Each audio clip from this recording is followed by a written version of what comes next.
Hello and welcome. You're tuned to The Leg Up, your weekly thoroughbred preview show, Trackside's flagship hour of television, and it's a good morning to our in-studio guests, Paul Moati and Stephen Hunt. Morning, Paul. How are you? Yeah, morning, Thad. Yeah, no, doing very, very well. The weather's starting to improve around here.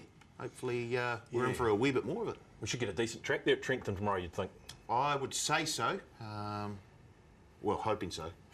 Yeah, the TAB Classic, the first running. The inaugural TAB Classic, the race formerly known as the Captain Cook. Yep, that'll be fantastic to watch. What happened last weekend, Stephen? Good morning to you. Morning, Thaddeus. Yes, a couple of good meetings. Whanganui and Te Rapa, headed by the Eagle Tech at Te Rapa, Al Vencedor, who had that slight query whether he would get a strong 1,600 metres. Well, he's ticked that box fair and square 7 days ago when winning the Eagle Tech. And he got the job done. Look, the race shape did suit horses that were on speed. They've run 34.71 for the last 600. His closing sectionals was as good as any in the race, and he won by just over 4 lengths. So that just opened so many doors going forward for Al Vencedor, who was penciled in as a 1,100 metre horse, but I'm sure Steve will plan an assault for some 1,600 metre races in the next couple of months, possibly set weights and penalties, a Thornton Mile, Otaki weight for age. So there's plenty of options now for Al Vencedor. Down at Whanganui, I thought the Cup was a really good race. The numbers backed it up. They've gone extremely hard to the 600, 14 lengths above open class, so it really did suit up for those horses that were just off speed. And Calico found that slipstream, hit the lead with about a furlong to go and was too strong for the rest of the field. Magico. Well, that makes Semper Magico's run pretty good as well. Very, very strong. Semper Magico was backing up 7 days, which I think was a vital cog in its chances because of the way the race was run. He was second outer for the majority of the race.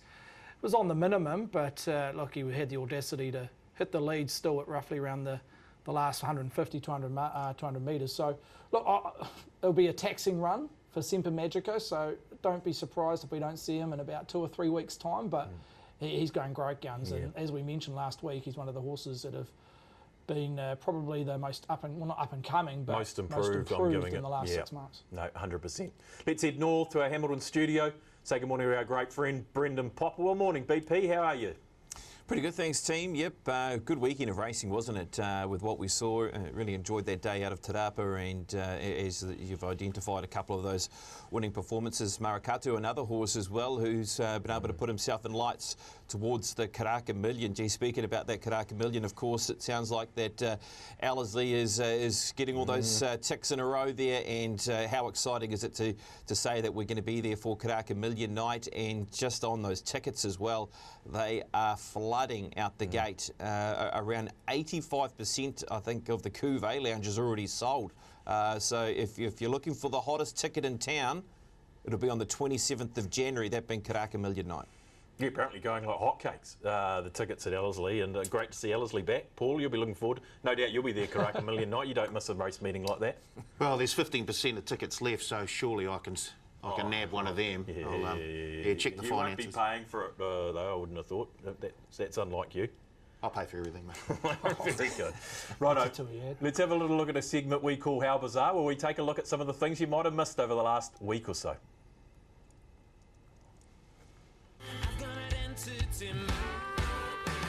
Have a look at this. Have a look at this. That was a few mince pies ago and a couple of kids ago, that photo.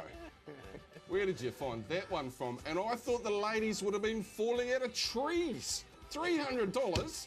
Come on, girls. You got to go on this, BP. Where did they source that photo from? Who's Jared? Jared's, is that you, Brendan? you bought yourself a $300. What a stitch up. $300 date. Well, it's unders, isn't it? Yeah, definitely unders. Jared. Jared's a good mate of mine, actually. And $300, I feel as though you... Undervalued or... Yeah. Look, we'll make the most of that $300 spend there, Jared. Don't you worry about that. BP, $300, just that type, cost of living crisis hitting, because that seems like the absolute bargain to spend a night with you at the Trots, surely, $300. Wow. What did it go for in the end? Yeah, that was it, $300. It closed on Friday. So if you're looking to identify there's an issue in the economy, I guess it's right there with $300 there. But as I've said there, Jared, he's going to have a great night. We're going to bring a gang of people along. We'll interview some drivers. We'll have some fun. We'll have some boat races probably. I don't know. Like we'll do something fun anyway. So we'll have a night out. And of course, it's for the kids. It's for the kids. It's for the Tamahiti school.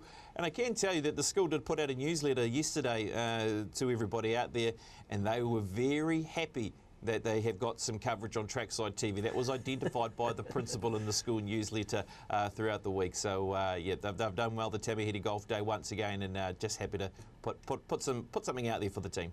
We should have got it on the leg up prior to closing. It would have gone to thousands of people, Paulie. Oh, it would have gone through the roof. Yeah. I looked at that photo. You could have got something a little bit more recent, potentially. Well, I looked at it and I immediately thought back to the 1990s and Beverly Hills 90210 and the likes of Luke Perry, Jason Priestley, and I get the feeling BP might have sent that through as an audition for Beverly Hills 90210.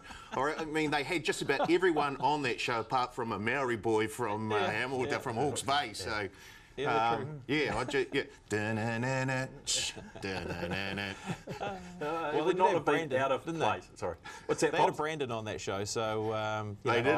Brandon Walsh, Brandon. It could have been confusing. That'd be the only reason. Yeah. Let's stop giving Pops too much stick and head back to what we're going to do with your Maidener of the Week, BP. Where did we land this week for Maidener of the Week? Yes, well, we went back to Te Rapa and did like this race. I think there is a lot of winners out of this race. Just the way that these first 4 or 5 went across the line, I really do think we can stick with this group of horses. So winner's very good too. Look, the winner is a 3-year-old filly by Fiorente. Didn't mind the trials coming in, went round at a really big price, but I think we can identify a couple of key runners here. Inspired by Art out wide. Cast of Diamonds. Cast of Diamonds getting my money again. They had a bet, and the horse is still a bit new. I think Pukekohe's a horse we can follow out of the race. And Nakaya, who's just underneath horses, who was unlucky last time, really keen on those bunch of horses finishing across the line. Those first 5 horses are horses that I want to be following, but especially those 2nd, 3rd and 4th and 5th horses. When they line up in a maiden race, they'll certainly be getting some of mine. Let's just hope they don't land in the same race. You found some value, Pops, no doubt, with Cast of Diamonds, because it was $9 when you tipped it. It started around $4.20, Steve. Anything that made ground from the back was doing well there. The Te Akau runner was good because it looked like they crawled to the 600. Yeah, inspired by Art, who there was a bit of money for with us here at the TAB, making its debut, a filly by So You Think. So naturally you'd think 1600 and beyond will be perfect for that filly going forward, so watch out for that horse if it strikes a maiden the next week or two. So yeah, I agree. It's not just about all numbers, as I quite often mention week in, week out, and I think you've got to trust the eye there. It was a bunch finish, which is always a bit of a concern, but as you say, they've crawled to the 600, sprinted home. Not often in that race shape do you get a horse stretching out and margins between first and the top 6. So no, I'll be keeping a very close tab on the second horse. That looks to be the one that really had the flashing light purely on what it did sectionally in the last 6.42. Okay, team, let's head to Trentham. We've got 3 races we want to have a look at, but before we get to them, we're going to have a talk about weather and track conditions. Stephen? Yeah, so they're looking there. We've had a fantastic weather, ideal for a curator, because it came up a heavy track at the start of the week, Thaddeus, and we've had little rain to no rain in the last 3 to 4 days. So that track is now showing at a soft 5. Little rain forecasted between now and the back end of Saturday, so it might get to a stage where the curator might have to irrigate it tonight. But as we mentioned, the last meeting on the 17th of November, the rail was out 6 metres and was off soft deck. So I'm expecting it to play fantastic order. Like I say, wet track earlier in the week. It's come back naturally, no irrigation as we speak Friday morning. So it should play to a fantastic surface come tomorrow afternoon. Looking out the window on Friday morning here in Petone, it is overcast out there. Warm though. Yeah, nice. 23 high today, so in the Hutt Valley. Yeah, okay. Well, we'll be interested to see what they do with it, but coming back beautifully to a soft 5 currently. Okay, guys, let's go to the TAB Classic. It's race number 8 on the card, Stephen, and this brings TAB Classic Group 1, 1600 metres, brings together a very, very good betting race. Headed by Aegon, $4.80, Thaddeus. In front of Habana at $7.50. Now, Habana If you're looking for a slight lead, it sits with the second fave in terms of dollars invested. In front of Priest Defer at $9, shares that third line with Desert Lightning. Malt Time at a $10 quote. Fashion Shoot with Opie aboard at $11 with Town Crier, who looks to be a pace influencer. Call Sign Mav at $13. Brando at $16 with Farrah Leone. And He's a Doozy, Bilardo Boy, the two stablemates out of the CD, $18 each of two. Over the page, Riadini at 21, Lightning Jack from the South at 31, Platinum Invader, the $41 quote with Flower Wanaka on the quick backup, and Matt Scott, interesting runner, the Ranky currently at $51. So, as I said at the top, Habana in that second line is the best lead I can give purely down on dollars invested, but remains the original price that we offered on Wednesday at 7.5. Yeah, okay, BPA going our favourite. We're going to have a look at the trial, followed by its fresh up run in a PB Lawrence. This is the trial to suggest that he's right on track to give this race a heck of a crack. Absolutely. I mean, he is a horse that, okay, this time last year, he was tracking like the one to beat and what was the Captain Cook off his back of his runs through the Melbourne spring period, where he did race with distinction once again. And then, of course, he was bombed as a, what was it, $1.90 favourite, of course, by Priest Defer. But his form lines around Australia are just superb, and this is his PB Lawrence run where, I mean, you've just got to look at the horses that are in front of him here and look where he's come from and what in the field around him here in his first up assignment over 1,400 metres. And this was off the back of being beaten, of course, in the Champions Mile, where he was not disgraced in Hong Kong when finishing into 5th position out of 8 horses. Because following that, he's then had 2 Group 1 runs. That was when beaten in the Memsey and also beaten in the Makybe Diva. So his last race day run was on the 16th of September, but he's a horse that will operate well fresh.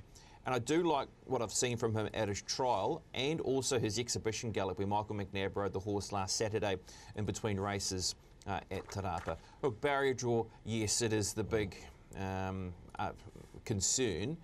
But look, 1,600 metres around Trentham, they'll try and find their spot and just hope that he's the better horse in the race. So you are getting a little bit more juice there, and I guess punters are just holding off and having a bet on him at this stage, waiting to see how things might pan out. I wouldn't be surprised that he could lengthen, and then maybe there's a surge tomorrow for his price.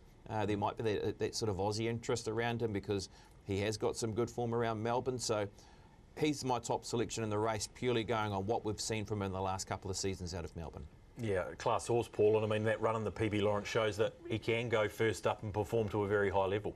He can, and as he showed there, he does get back, does tend to get back, so the wide draw possibly isn't the worst Long for him. run at Trentham for the mile exactly, as well. the big straight. I guess let's have a look at some of the earlier races from Trentham tomorrow and just see if there's any sort of trend. Are they winning from the front? Is there a wee bit of an expressway up the rail, or is it a fair track and they're coming from anywhere? If so, I think that 480 is just huge value for mine. As we saw, he was in behind the likes of Mr. Brightside in the spring over in Melbourne. He's the 3-year-old Karaka Million winner, the 2,000 Guineas winner. He's the class horse in the field for mine. We got odds on for him in this race last year. He's 480 currently. Now, if we compare the two fields, this year's field to last year's field, there's a wee bit more meat on the bone in this field, I would say. There's a wee bit more, I guess, caviar on the cracker. So we factor that in. He looks value for mine. Yeah, okay. It's interesting. Yeah, you make a good point. It's a big field. What about Habana, Steve? Because this horse looks to be in very, very good form. Running second last time out to a horse you've already mentioned today.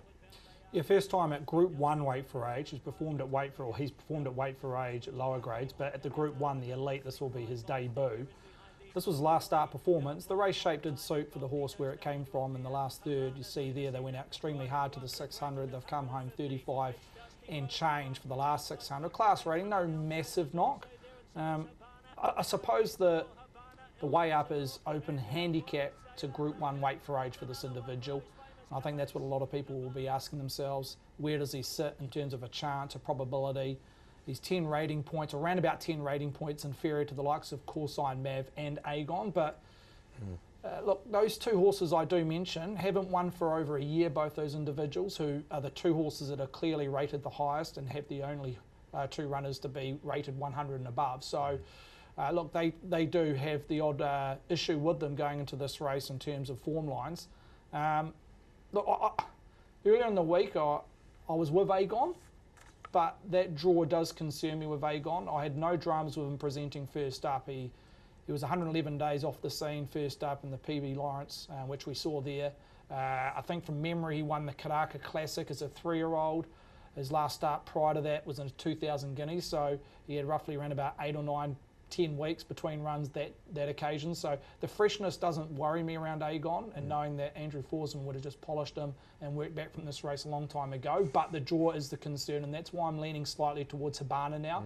He maps beautifully, there's a bit of speed underneath, and I think he can just get a nice trail, or possibly even 3-4 back in the first half dozen with cover Habana. So I'm leaning towards him early doors. That exhibition gallop.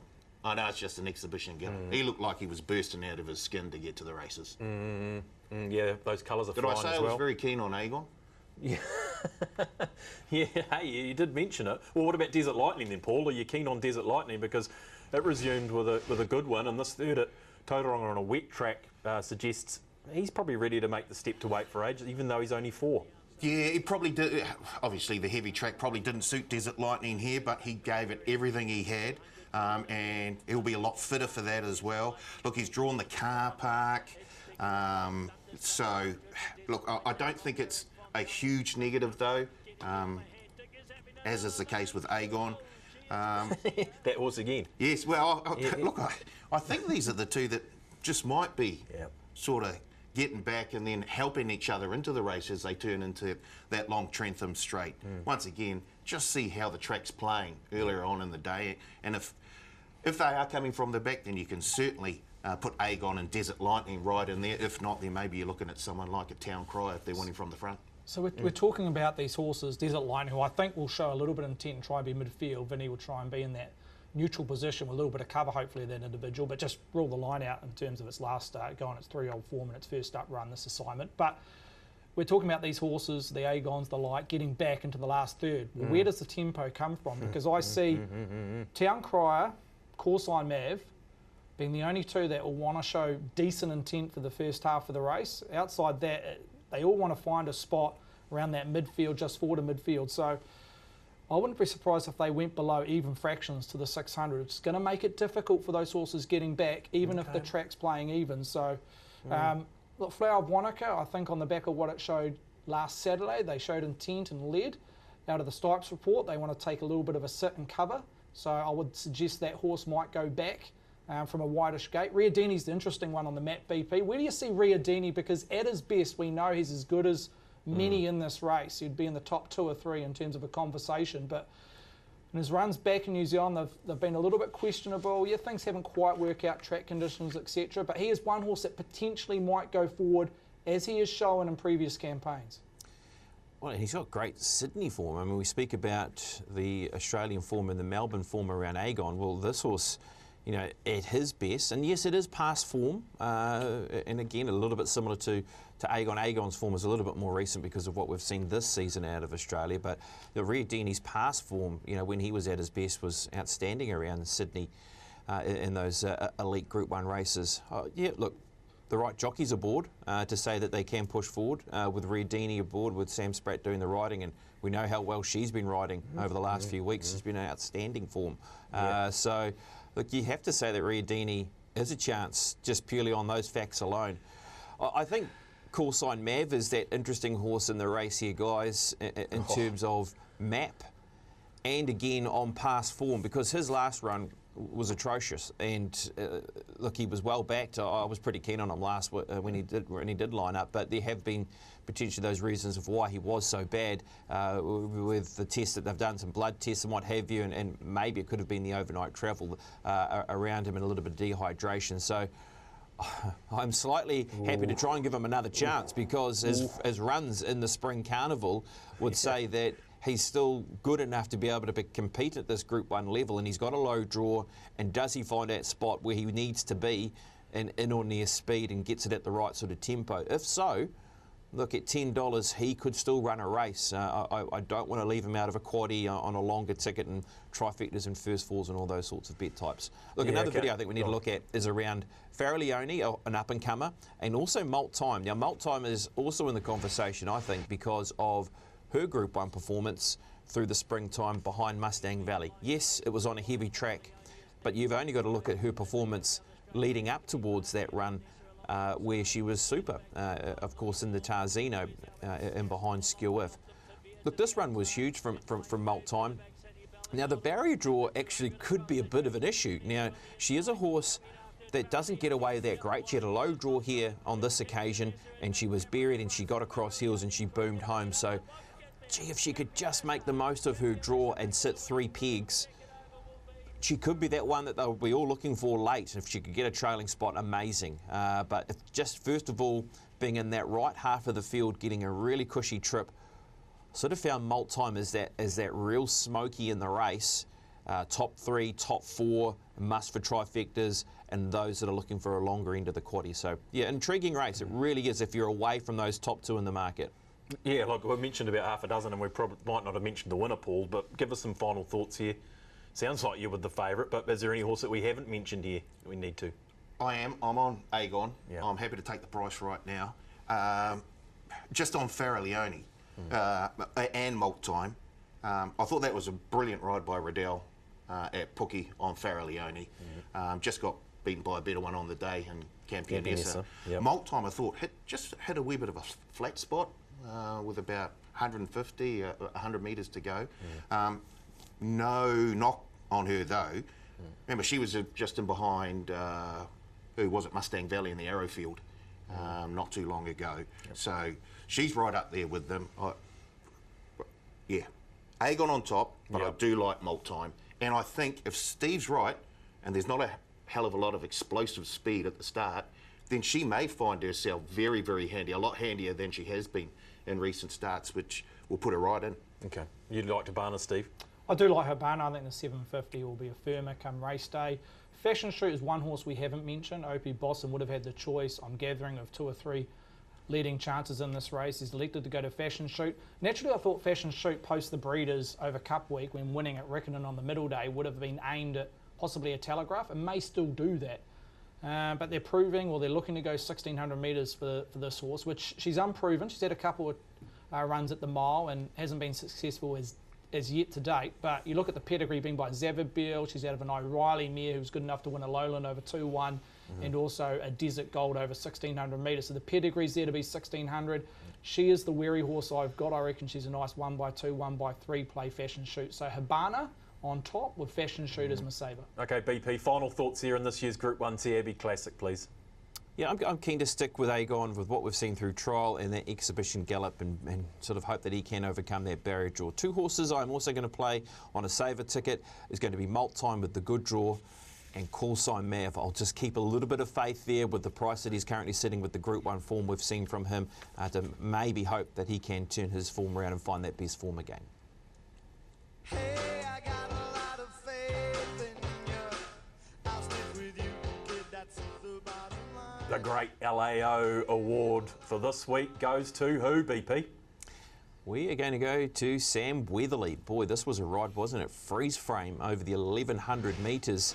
And also, it beat home a horse by the name of Be a Rocker that's trained by his dad and sister. So it was a ride where they had one intent in mind, and that was to go back and have one shot. So be very neutral at the start of the race and then just hope that they can just barnstorm over the top. Had to get all the right gaps. They opened up for the horse nicely and was able to follow through. As you can see right there, actually, it's a really good shot of following the Weatherly horse through. Sam made a really good point post-race that he was happy to be following that horse because he knew how good that horse was going, and first up around Tadapa was always going to be okay for that runner, and then was able to get those late splits to be able to take the race out. So we'll go Freeze Frame and Sam Weatherly for this week's LAO award. Well, I know I had it coming. I know I can't be free. Paulie doing hard time. What have you got this week for us? I did hard time this week. What? Yeah. I was down at Addington earlier this week for the TAB Harness Cadet of the Year It doesn't sound like hard time so far. And the 4 finalists. Look, well, it was hard time for the 3-year-old filly by Better's Delight, who had to haul me around Addington 4 times. And by the end, she had obviously had enough because she dropped her ass and the wind was blowing the wrong way. And I'll give you the tip right now. She had something spicy for dinner the night before. Boy, oh boy. It was... Yeah, okay, so this horse is going to be ready to run a race. Is that a decent workout then, this horse? She'll definitely be going to the spelling paddock now. She might need the chiropractor. She hadn't been to the races yet. They had me on the back of her. Yeah, okay. So, gee, we'll need her name, so when she does go to the races, we'll know which horse it is. But so she was the unluckiest runner of the week, is that what you're saying? Well, I think I was in the end. Yeah, okay, yeah. One or t'other. Yeah. But yeah, 3-year-old filly by Better's Delight, trained by Tom Bagri, is it? Bagri, sorry. Yeah, I saved you again. Righto, boys. Let's get to the Wakefield Challenge Stakes. It's number race 4 on the card. Mode Technology Wakefield Challenge Stakes, Steve, for the 2-year-olds over the 1100 metres. Yeah, well played fave here, and Red Sea opened $3.80 when betting commenced on Wednesday. Thaddeus been driven into $3.20, accounts for 70% of the hold and 6 times more money versus Captured by Love, who sits in that second line at $5. So not only the best back runner in this particular race, Thaddeus, but the best back runner on both venues, Red Sea, and that's including Pukekohe as well. But look, Red Sea, Captured by Love, those two I've already spoken about. In the third line, Poetic Champion at $5.50 with Diablo Blanco, and also Dream of the Moon. And then double figure, so you've got a second separation here. Donna Chiara at $14, Heart Attack at $18, and best of the rest is Sizzle, who ran a second on debut at $21. So best back runner, no surprise, number 2, and Red Sea. Okay, BP, when we see this replay we're about to show you, we can understand why we've seen the amount of money we have for Red Sea. Is this the hottest 2-year-old race at present? I would have to say it is, because of what we saw out of this race. So Red Sea's in front, Velocious comes over the top and wins. Velocious then wins a stakes race, beating Bellatrix Star, who finishes into 3rd position here.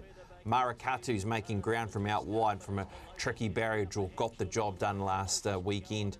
And the Ariatic Smile, who finished into 5th position, was also a winner recently. And Hooray for Harry, who's finished into 6th position, has been placed out of that race. It is the key form reference for the 2-year-olds. And yes, we've seen some very good 2-year-old performances, and we're going to touch on a few of them here with horses that are lining up on the weekend, including Poetic Champion. But look, this is a horse that I just think is in a really good spot.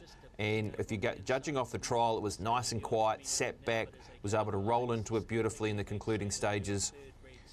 Boy, I like him. I think he is a bet. I'm not surprised that he's moving in the market, team. Yeah, pretty good, Paul. Very, very good. And as BP mentioned, all the horses in and around have all shown that form is very, very good. So I can understand why the money's come and continues to come for Red Sea, now into $3.20, and a significant favourite in that race. It started $2.70 in that race, Stephen, and Velocious, I think, started in the double figure area. So that probably tells you something in itself. It does. SPs I don't really want to focus on too much when it comes to juveniles, and particularly when they're first up or on debut. So, but you're right. It tells some sort of the story. Yeah. More or less, it tells more of a story around Red Sea and how confident the stable were leading into Te Rapa.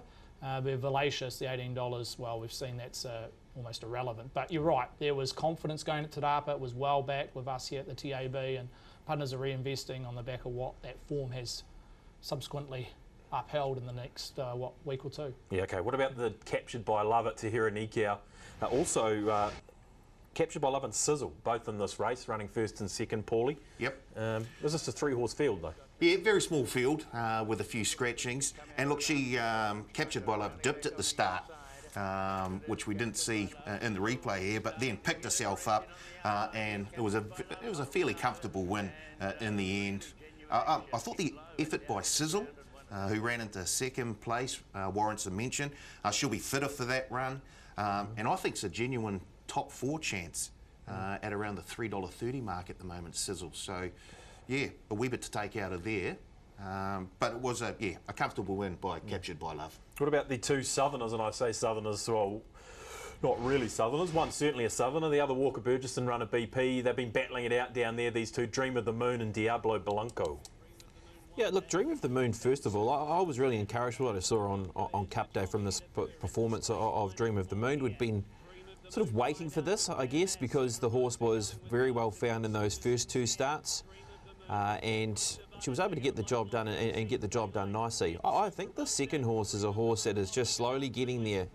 Really worked home and took some ground off this runner in front and Diablo Blanco, and why not? They've rolled the dice and are having a shot at a $175,000 race off that back of that performance. So, yep, that's good enough form to say that if anything is not quite right with the top two in the market, these two horses can pounce on that, and the way that Dream of the Moon's run away from them. I actually do find it hard away from Red Sea how to try and line up these different form lines. A three-horse race, another horse who was placed in that race, that form there out of Riccarton, and then I guess this form reference with Poetic Champion, because we've gone from Poetic Champion blowing them off the racetrack out of Harwater, and then almost having that expectation that he was going to do something similar here.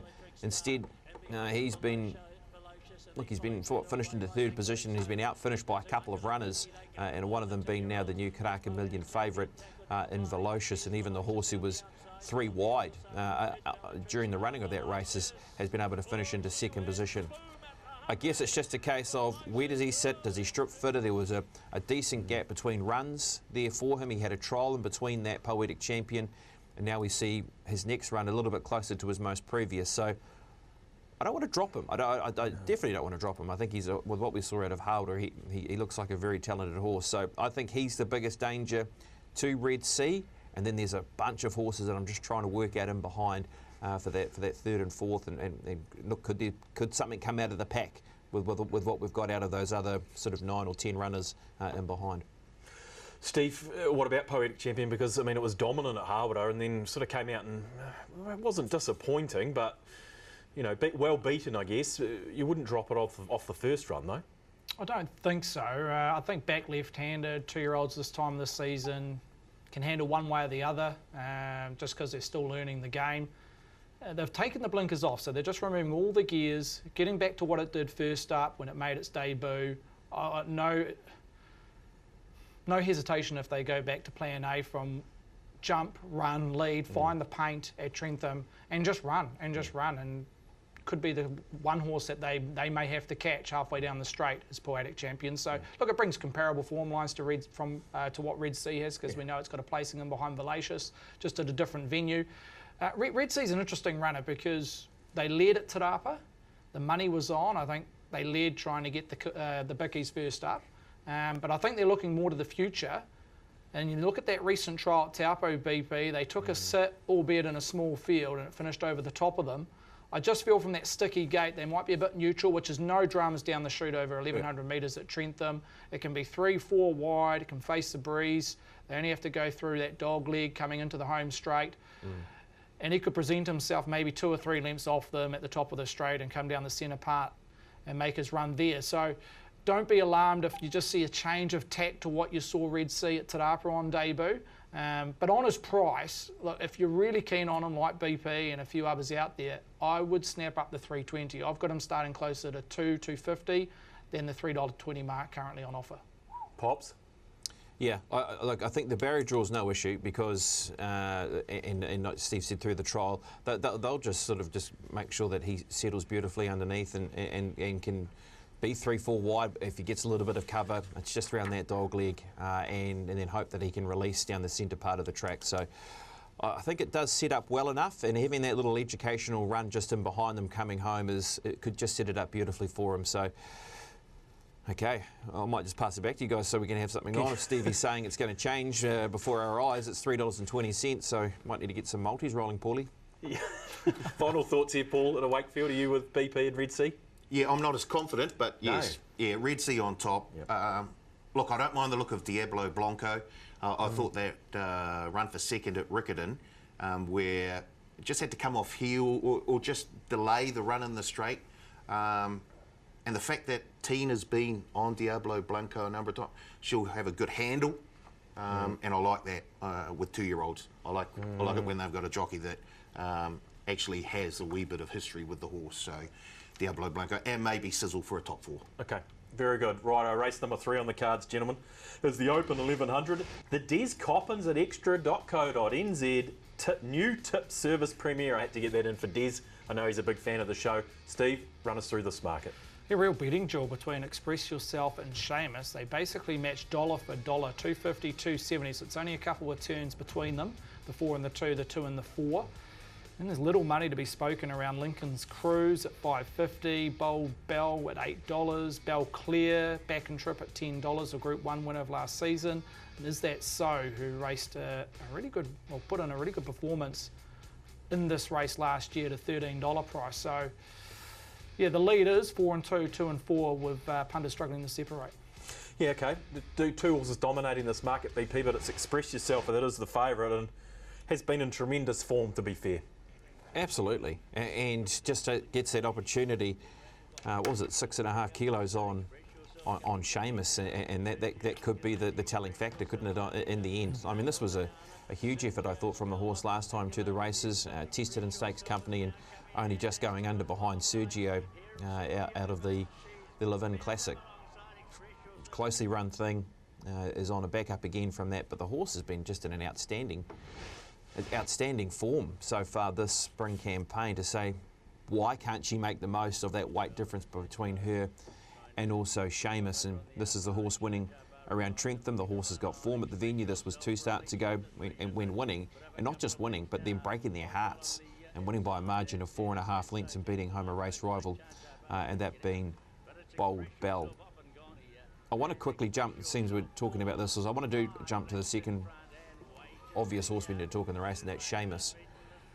Boys, I want to come back to you. How much money have you had on Seamus in a Telegraph? Stephen? It cracks me up, these questions, when he already knows the answer. Yeah, you can see. Yeah, plenty. 16s we opened, 2 weeks ago, the Telegraph, and now it's into $10. I think the other telling factor when it comes to the Telegraph is who's going to be there up against the potential of Seamus. Are we going to see those horses that are at the point end of the market in the railway backing up and running, 12 or 13 days after to run in the Telegraph at Trentham? That remains to be seen, but what we do know is this horse is working back from the Telegraph and has been snapped up 16 to 10. Okay, so there's more money on him in the Telegraph, Paul, than there is tomorrow. Not to say that there isn't money from tomorrow, but not as much. How do you see this race? Is it a 2-horse race? I think so. It's a match race. Yeah, in fact, I was tempted to take the fixed Quinella for my best bet of the week, which is currently $3.50 if you want to have a little stab. Express Yourself, Seamus, fixed Quinella. Look, that was an eye-catching trial by Seamus. Yeah, looks to be back to his best, yeah. Loves Trentham. Loves Trentham. Lily Sutherland gets a claim as well. There are a lot of positives there around Seamus. Boy, oh boy, it's been a great time for Taranaki, isn't it? Robbie Patterson, Alan Sherritt, they're NPC champs. There's a lot of good things happening in Taranaki at the moment, and I expect Seamus to be right in this. In fact, I've got Seamus on top of Express Yourself in the open sprint this Saturday. Taranaki, fair dinkum flying. Home of Aidan Rodley, of course. You know that, don't you? Well, there's a lot of positives. There's a lot of positives. PP, final thoughts here in the Open 1100? Thanks for bringing up that NPC final as well. Anyway, I do like the Quinella. Actually, I've just had a look here. It's $3.50, Paulie. So let's hope that so often we see Saturday morning, you open the TAB page and all of a sudden they provide some extra little boosts. And you know, they boost this, they boost top 3s, they boost top 4s, they boost horses you've already backed, which is always sometimes a pain in the butt. Yeah. But then you just back again, I suppose. So let's hope that gets boosted tomorrow morning. That Quinella there on Seamus, and also Express Yourself, because it's currently at $3.50, and it'd be lovely to see that go to $4 if that is possible. So yeah, round the Quinella. Seamus, just by the way, too, guys, is now $7 to win the Telegraph. Yeah, okay. Just on Seamus, we've got to work out when is there a possible opportunity to lay the horse this campaign, and We've seen the stats earlier this year around Alan Sharrock. He likes to work back from a grand final. This horse is first up, not knocking its first up form, 3 from 3. But when he has been beaten, this horse, it's been carrying top weight. He carried 60 kilograms in the Lightning, got beaten by a horse that was down in the weights. I think it's the opportunity for us here, if we're ever going to lay this horse this campaign, it's on Saturday, because we've got a genuine winning chance there, and Express Yourself. But that's just me personally. But and we haven't quite seen that, what we call stable money. No, I would expect to see more Paul final word here. What I just heard Steve say there was, we will get a boosted Quinella tomorrow morning, BP. So keep your eyes open. Okay, boys. Seamus for mine. Yeah, okay. Seamus for you, Seamus for BP. The Vix Quinella looks to be the way to go in the Open 1100.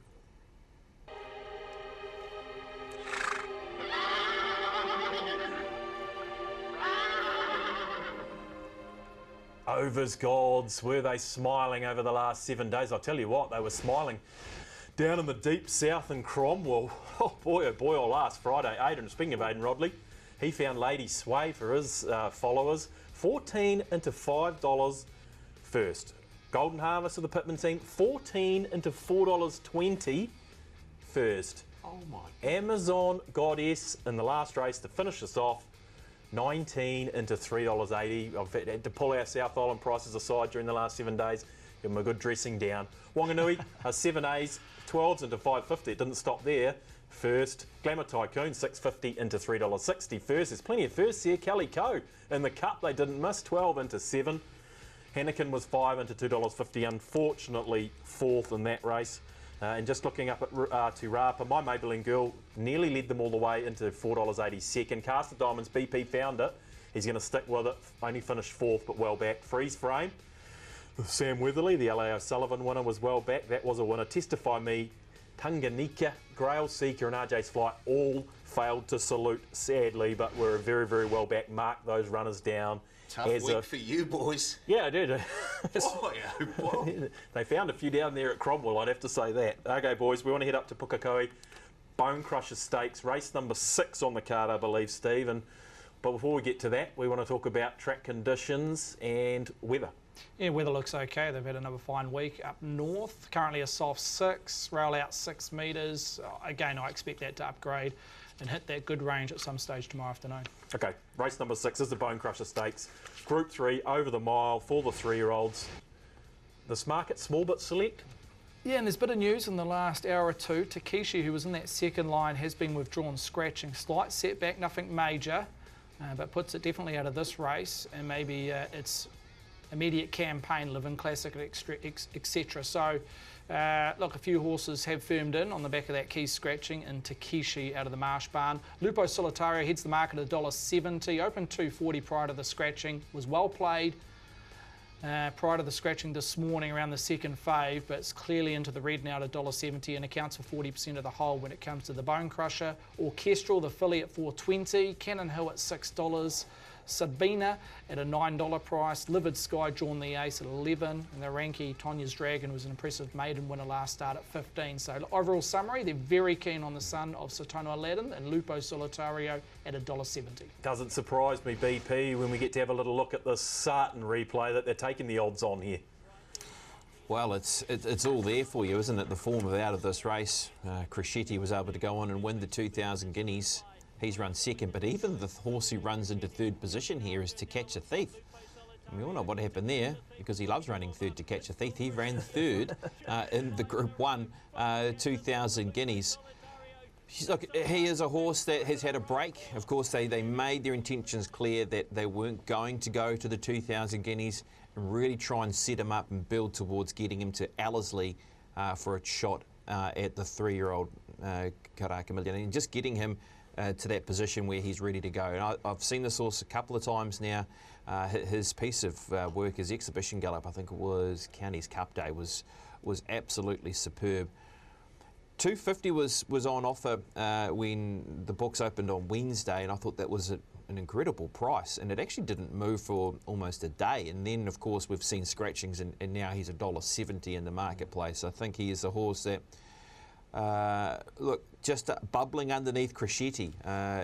He is that next 3-year-old that I'm really looking forward to seeing And with that performance there, getting as close as he did to Crescetti, even doing a couple of things wrong in Group 1 form out of that race with the third horse, yeah, he looks to be a strong prospect, doesn't he? But I guess the price is gone now. Yeah, maybe. What about Orchestral, Steve? Because this was a one-time 1,000 guineas favourite, and look, ran 10th in a Gold Trail, first up into this. Well, what do we make of it? It would have been nice to see in a trial. No doubt she's had jump outs or potential exhibition gallop, but you've got to trust the stable that she's forward enough. She's got that residual fitness from what we see here in the early part of the spring. The stable came out and kind of knocked the performance, and I was slightly at a different opinion, really, to be honest. It was very much a crawl and sprint home, and her sectionals were comparable to the best in the race. She was just in a horrible position purely on the tempo of the race, and there was horses that she was finishing around, the likes of Impenda Bell, Glamour Tycoon, who she ran her fastest, or the 6.42, as I mentioned, very similar, almost identical to those horses at the back of the field. They just mathematically had no chance from where they were at the top of the straight. So I didn't want to knock the performance, and I still don't want to knock the performance, even what I've heard out of the stable, that they were concerned on what she showed that day at Hawke's Bay. So look, it's a hard one to get assessment where she is. No doubt she's got ability. There's no doubt she was an early 1,000 guineas favourite when we opened the futures books a few months ago.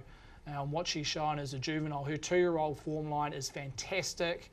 We've seen the Molly Bloom form reference come out of that juvenile race at Pukekohe. So she's been surrounded with some very, very good horses, not just as a 2-year-old, but as her one start as a 3-year-old. So yeah, just a hard horse to place. No one would be surprised or shocked if she came out and won on Saturday, but it's hard to get my hard earned purely because I haven't seen her at the trials or leading into a race like a 1,400 metre bone crusher. Last replay we want to have a look at, boys, or Paulie, is the soliloquy. Sabina and Livid Sky here finishing 6th and 7th behind Impenda Bell. Yeah, I did like the run of Sabina here, and I give her a bit of a chance as well. As we know, this soliloquy form is very, very good with the likes of Impenda Bell, Mary Shan. We probably don't want to. No. Yeah. Well, the horse is fine. The horse is fine. Yeah.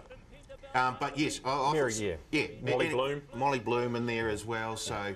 Yeah, you can take a lot out of this, and I think Sabina might just be the value runner in the field. Look, it's going to be very, very hard to beat the favourite here. But if things don't go 100%, then I think someone like a Sabina could just jump up and give this field a bit of a shake. Okay, you're going with the favourite. BP, your final thoughts here in the Bone Crusher this year? I actually don't mind Livid Sky there. It's just a horse who's drawn barrier number 1. Very high chance that he gets a soft run in the race. If there's a power play like a Lupo Solitario to win, Livid Sky top 3. Be happy to play that. Like I might even just play an exacta, to be honest, as well, because Livid Sky was beaten next time, but just forget about it. It was on that really wet track. It was the last race out of Tauranga. Happy to forgive.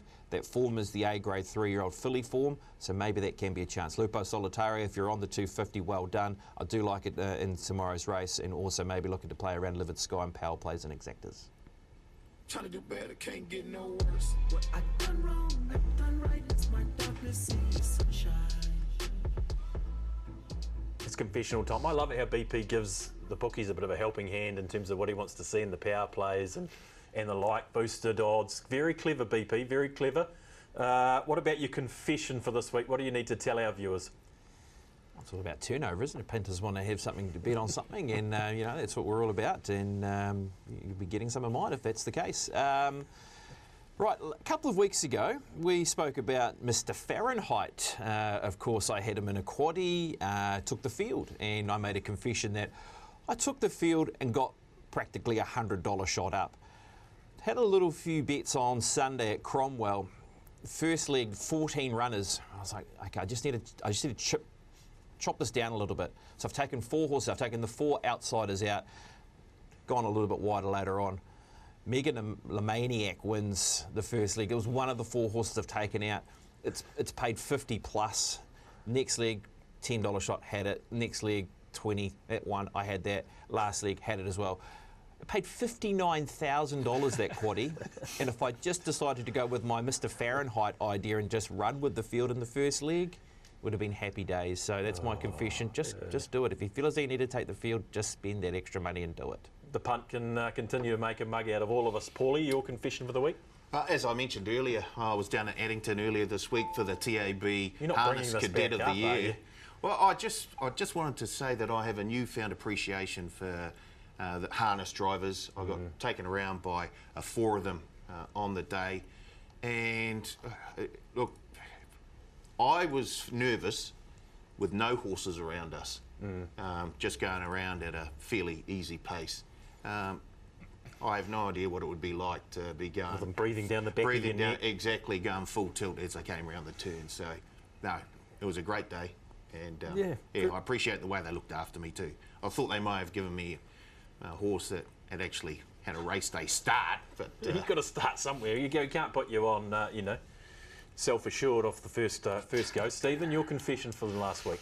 Yeah, I was on the radio earlier this week with Louis, a good friend of the show, and he called me up. He put me on the spot.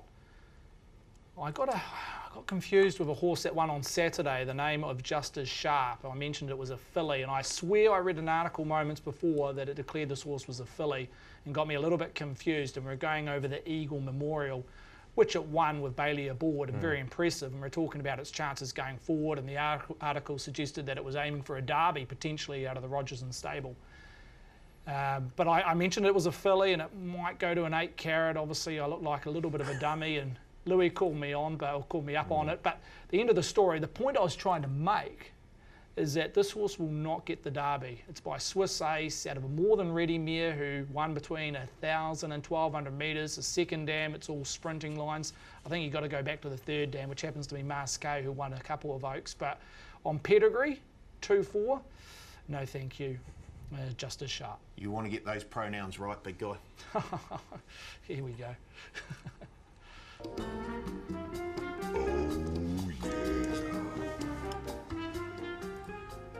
Foreplay time for the week with your chance to win a $100 4-leg bonus bet multi on the 4 good things of the weekend.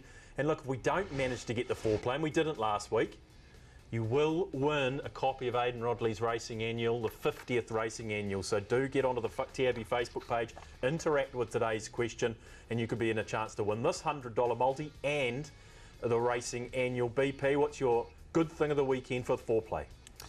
Adam, I am. He's $1.30. I see the boys get paid. I've got him boosted to win at $2.50, which is tasty as well. But I'll take the $1.30 to run top 3. Adam, I am in race 8 at Pukekohe. Paulie? I'm going to Trentham, race 6 for mine. It's over the mile. I like the look of Sleeper out of the Simon Katrina Alexander barn with Joe Doyle on top, off a win last start, currently $5. Stephen? Midway through the program at Trentham, Magnifique is only third up. It's very impressive when winning second up. Put a gap in them at New Plymouth. I reckon it's come of age this time in Magnifique. It was a bit of a bridesmaid last campaign, but I think the pennies dropped. Top 3 to $1.65. Okay, I've gone Red Sea, top 4, going very safe. Can't see how it doesn't finish in the top 4 at $1.25. $100 multi could return $3.42 and 40 cents. TAB Facebook page, interact with the leg up question, and you could be in to win as well as that Aidan Rodley Racing Annual to boot. Okay, best bet time, boys. Before we get to those, we want to have a little look at how we managed to go last weekend. I'm going to go Waitak at Te Rapa race number 6. This horse is flying. Trials have been very good and won last year's Trevor and Coralie Eagle Memorial. It's Waitak at the 100 metres. He's starting to bound away now, Waitak. A reach races into second, but he's too good. Fresh up, Waitak. Waitak is back. I'll go to Te Rapa. Let's start the day off. Race 1, number 2, Can He Rock, trained by Chris Wood, to be ridden by Joe Doyle. Can He Rock? A late run also Rock My Heart, but it's Rockcha and the Wizard of Woz will win the first. Second over was My Maybelline Girl. Can He Rock was third. Yeah, I'll go to the back end of the program at Te Rapa, 3-year-old feature over 1,500 metres, Grail Seeker. Nothing flash on the clock when winning last start, but I'm trusting the eye and the form. The second, the 4 horse have been sub-winners during the week on Wednesday. It's still in front here, Grail Seeker, Justice Sharp for Bailey Rogerson, ranged up, took the lead and will get the win at the line to the delight of the jockey. Justice Sharp has won it. Photos for second between Grail Seeker or the fast finishing About Time. Geez, I thought Grail Seeker was home, but one man that was home last week was the hot hand amongst the 3 tipsters here. BP, what's your best bet of this weekend? I sent my bet through on Wednesday, team, and it was Lupo Solitario when I saw the $2.50. So I know that we'll identify that at that quote as well. And I know he's $1.70 now, but look, he's good for the multis, isn't he, Lupo Solitario? He is a real up-and-coming 3-year-old. So we'll run with him in the Bone Crusher. We'll go with Lupo. BP continues to climb the rankings up to plus 15%. Paul, we need a winner from you, please. Probably a good time to mention no deductions, no surprises, with BP saying he got the $2.50, now into $1.70. He's safe. I'm going to go to Pukekohe, race 3 there, and one of the unluckiest runners last time out, Wallen. I think that was at Te Aroha. Look, has been knocking on the door. He's going to get there soon, and I think it's this weekend. Wallen, race 3, Pukekohe, currently $2. Okay, taking even money around Wallen. Steve, what's your best bet of the weekend? Yeah, I'll go to the lucky last at Pukekohe. The rating's 65, 1500. Nancy, she wrote. She presented first up a few weeks ago at Puke. She was on speed, 3 wide facing the breeze, off a solid tempo. Still had the audacity to run an almighty race when presented first up. I think she'll benefit from that. Second up, stays at a similar distance, 1,500 metres, drawn a better gate here in barrier 8, and Ryan Elliott jumps aboard. Nancy, she wrote. Okay, $8 for you. You're swinging for the fences this weekend. It'll be a nice boost to the Paul and BP's little multi-bet for the weekend. Okay, boys, before we get out of here, we've got to talk bonus back. We've got to talk promos. Here's the bonus back bets for the weekend, and this is our suggested way to attack the bonus back. BP, you've gone with Prince Albie. Yes, $5. So just at that nice price. I know Magnifique's in that race. He's been really well backed, but sometimes in these bonus back races, just trying to find a little edge where there's a price, and if it doesn't win, you get that bonus bet back. So a little similar to Paul David last week, who still was able to finish into 4th position. You get something back for your bet, and you can go again. So we'll go Prince Albie at around that $5 in race 5. Yeah, good run, Paul David. Looks like it might be heading back to some form. Paul, your bet? I've gone to Trentham, race 1 there. It's a 3-year-old race over the 1,400 metres and a fairly wide open field as well. I've gone for Fashion Icon, back-to-back wins. I think she can continue on with it here. She's currently $4. Steve, what have you landed on? Yeah, race 4, one of the Dunstan qualifiers over the 2-1. Former European horse Terra Matika. It's had a couple of races here in NZ. Lance Noble does the polish here. Just a sense of timing, 3rd up. Over a distance which has performed its best overseas, Terra Matika, as I mentioned, but a sense of timing around this galloper in race 4 at Puke. Okay, and we've said it all we needed to say about Red Sea, $3.20. It's a bonus back race as well, BP, so you've already invested by the sound of it. Red Sea, I think it's a free throw up the stumps. Paul, other bonuses to look at? Yeah, well, it's a Grand Tour day at Trentham on Saturday, TAB Classic Group 1 day. The first 6 races at Trentham will be bonus back races 1 to 6, 2nd, 3rd or 4th. And then, of course, the first 4 races from Pukekohe, Ballarat and Randwick, also back to 2nd, 3rd or 4th. Bonus bet up to $50. Okay, it's Ballarat Cup Day, isn't it? BP, thanks for your efforts. The CD crew will be probably on track tomorrow. What are you doing tomorrow afternoon? Yeah, that's right. So we'll be looking after things at the Punters Lounge and, of course, looking after Pukekohe and Sunday night. Don't forget about Sunday night too, because it is International Day out of Hong Kong. So be jumping in the studio and reliving the old days. Been in the studio till about midnight. So I haven't done a midnight shift for a little while. So looking forward to that on Sunday night. So there's a bit to look forward to. There's actually Group 1s this weekend over all 3 codes. So there's plenty to sink your teeth into. Yeah, 100%. He says through gritted teeth up till midnight, but it'll be great racing there in Hong Kong. Thanks, BP, for your efforts as always. Thank you, gentlemen. Enjoy tomorrow, Paul. Cheers, Dad. Yeah, cheers. I'll be heading down to Trentham. I didn't even have to ask. What? Yeah, of course you are. Yeah, no. Sponsored hospitality again and up the top there, sipping champagne. I'm paying. All right. Have a good weekend, Paul. Thank you, Stephen. Cheers. 3 meetings next Saturday. Including the Waikato Cup, which is a massive day on course. Yeah, there'll be big fields there at Te Rapa, and it is a massive day, as it always is. It's going to be a massive day at Trentham tomorrow. TAB Classic Group 1. Good luck with all that you do, and we'll see you in 7 days' time on the Leg Up.